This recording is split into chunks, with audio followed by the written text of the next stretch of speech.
کراچی کو تو بھنگی خانہ بنا دیا کہ نہیں بنا دیا ان لوگوں نے؟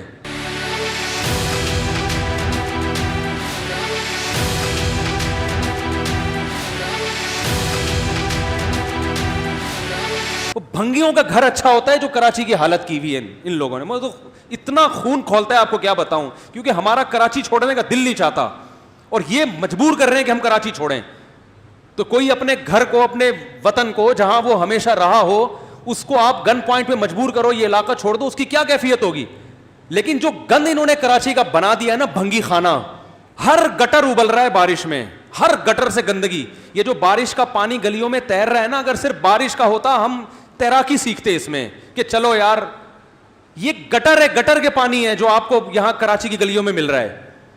کتنی بیماریاں پھوٹ, جب سے بارش ہوئی ہے میرا تو گلا ہی بیٹھا ہوا ہے. کیا کیا جراثیم اس میں, کیا کیا گندگی کے ڈھیر اس میں, گٹر لائنوں کی حالت دیکھ. پانی کا ایک قطرہ نہیں ہے پینے کے لیے, ٹینکر ڈلوا رہے ہیں لوگ. بتاؤ نارتھ کراچی میں پانی مل رہا ہے آپ کو؟ بولو نا بھائی, پانی کا ایک قطرہ نہیں ہے. صفائی کہاں سے ہوگی؟ صفائی تو ہوتی پانی سے ہے نا. جس کا دل چاہتا ہے اٹھا کے جہاں مرضی چاہے پیمپر پھینک دیتا ہے, کوئی اٹھانے والا گلیوں میں پیمپر. میں نے تو گھر میں کیمرے لگائے ہیں تو پتہ چلا کہ ہمارے گھر کے باہر کچرا کون پھینک کے جا رہا ہے. جو جمعدار ہوتے ہیں نا, پوری گلی کا کچرا جمع کر کے دیکھتے ہیں, کوئی دیکھ تو نہیں رکھ, کسی کے گھر کے بھی آگے رکھ کے نکل لیتے ہیں. گورنمنٹ کو کوئی ہوش بولو ہے؟ جگہ جگہ گٹر ابل رہے ہیں, گندگی کے ڈھیر. اس دفعہ بارش, 2 دن بارش ہوئی ہے, گاڑیاں تیرتے ہوئے گئی ہیں اپنے گھروں پہ, ڈرائیور بیٹھا ہوا ہے بس تیرتا ہوا جا رہا ہے.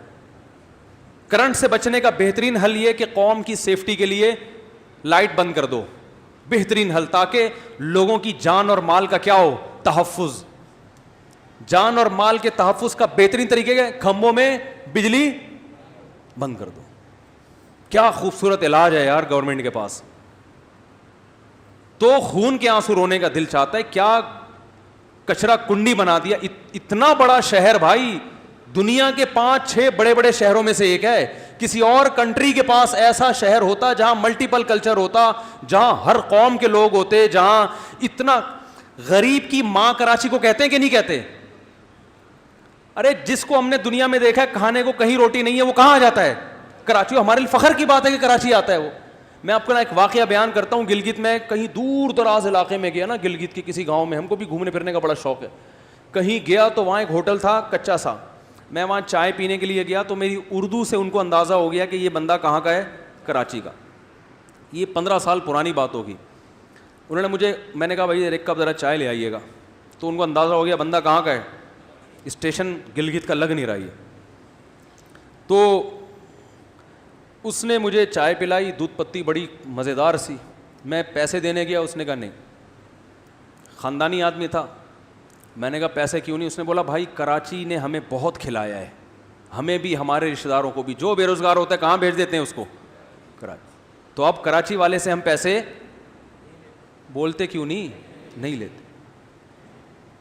تو اس شہر کی پورٹ ہے بھائی. رشیا نے جو افغانستان پہ قبضہ کیا تھا اس کا بنیادی مقصد, وہ ٹماٹر نہیں تھے اس کے بنیادی مقصد جو ہے نا, اور وہ فصلیں وہ اس کی اپنی ویلیو ہے. بنیادی مقصد اس کا کیا تھا؟ کراچی کی پورٹ. میں تو فشری جا کے میں نے ڈاکومنٹری بنائی, ابھی انشاءاللہ ہم اپنے چینل پہ اپلوڈ کریں گے. کتنی مچھلی ایکسپورٹ ہو رہی ہے یہاں سے, دنیا کو کھلا رہی ہے بھائی. اس شہر کا حال کیا کر دیا ہے آپ نے. جتنے بھی لوگ آئے ہیں نا یہاں پاکستان میں, جتنے بھی آئے ہیں, کراچی کو کسی نے لفٹ نہیں کرائی. یہاں اپنوں نے بیڑا غرق کیا ہے, دوسروں کی کیا آپ شکایت کریں. صرف ایک مشرف کے دور میں کچھ کام ہوا ہے. جنرل مشرف سے ہمارے ہزاروں اختلافات ہیں, مگر کراچی کی ڈیولپمنٹ کا تھوڑا سا کام مشرف نے کیا, جس کی وجہ سے 2-4 سڑکیں بن گئی. ہم وہ لیاری وے پہ بیٹھ کے جلدی پہنچ جاتے ہیں صدر, ورنہ 6 مہینے صدر پہنچنے میں لگتے تھے.